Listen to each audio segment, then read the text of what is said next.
Good afternoon, folks, or good morning, rather. I just thought what I would do is I'm approaching to do the whiskers on this side of the leopard here. And one of the things I'm always been asked at, or people message me all the time, is how do I do my whiskers? Do I draw them in or paint over them or do something? And no, basically the reality is I draw around the whiskers.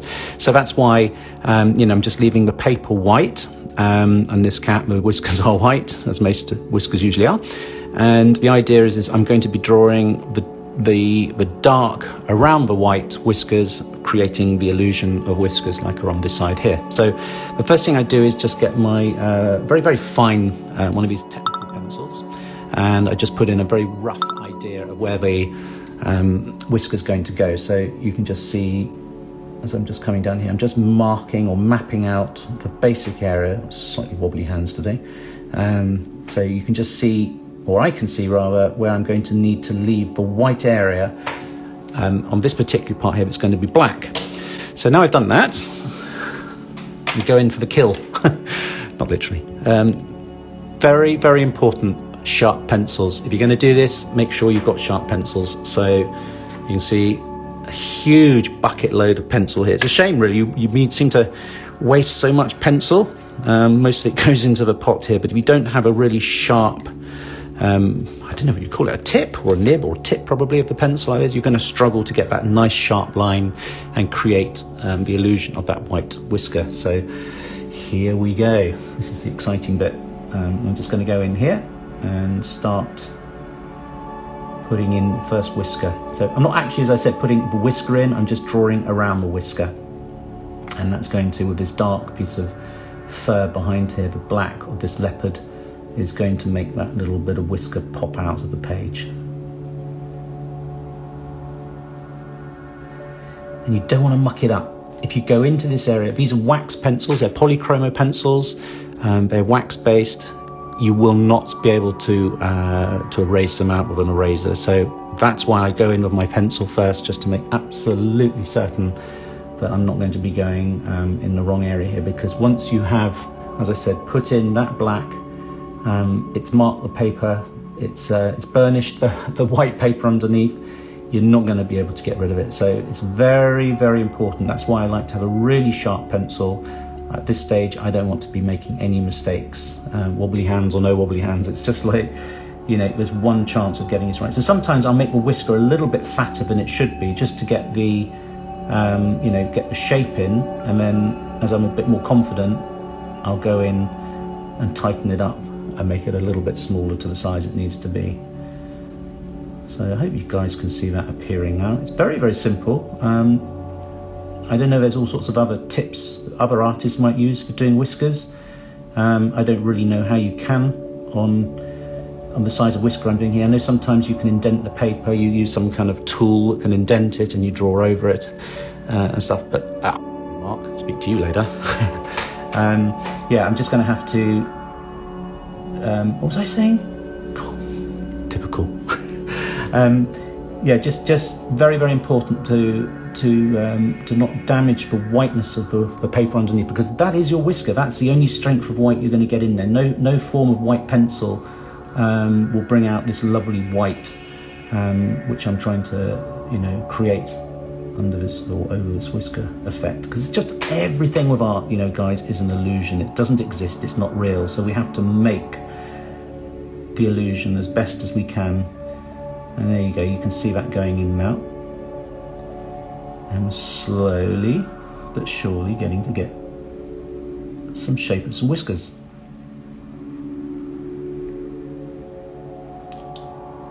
I just find it a bit difficult when there's a camera lurking over my head.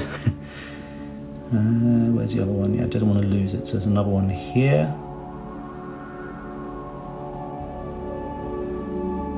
Again, absolutely vital to make sure that those lines are nice and sharp, so we don't lose the definition and the line of the whisker that we're trying to do. And there's kind of two whiskers here. This is a bit tricky. I'm going to have to go, right, you know what? I'm going to sharpen my pencil again. Back with the old bucket of shavings. I think I'm wearing out my pencil sharpener as well. It's not working as good as it should do. No, you see where it goes, it snapped the nib, or snapped the thing off. I need a sharper pencil, guys. I've completely worn this one out. Yeah, this is the tricky bit, because I've got two whiskers that are very, very close to each other here, so I want that line between them with the black underneath, but I do not want to damage the whiskers, so this is just a little bit of a tricky one to be doing whilst talking to you guys. There we go, kind of got away with that. Another whisker's coming up over here. And the other thing I do with whiskers as well, bearing in mind that any white on an animal, that's whether it's white fur, white whiskers, or anything that's white, including the light up in the eyes here, if it's white, it's going to be absorbing or reflecting back the blue sky. Presumably, you know, I took this photograph myself. I remember it very well.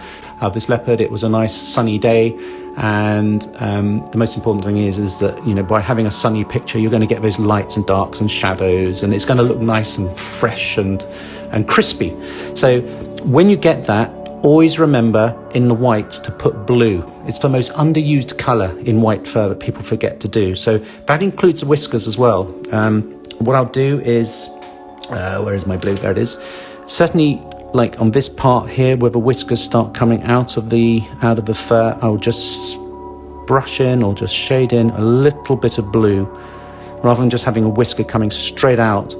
And that blue is just a bit of shadow and reflection of the blue sky that we have got, you know, on the image, and it just makes a massive difference. So there we go. So now we're going up to this whisker up here.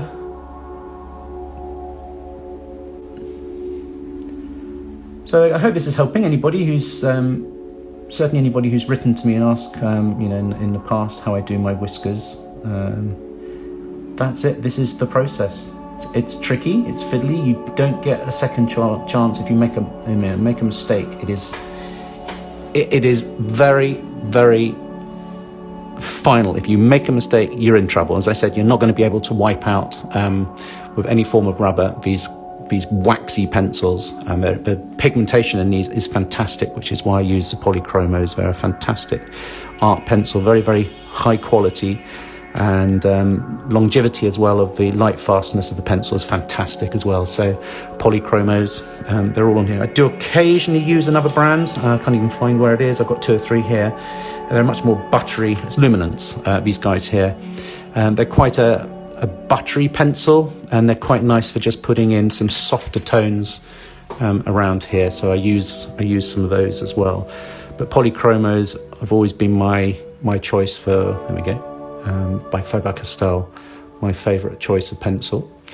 Yeah, so I think that's it. You're probably all falling asleep by now, probably bored to nuts of this. So I'll just do a little bit more. Just going to work around the muzzle here, just where those hairs come into this black bit around here.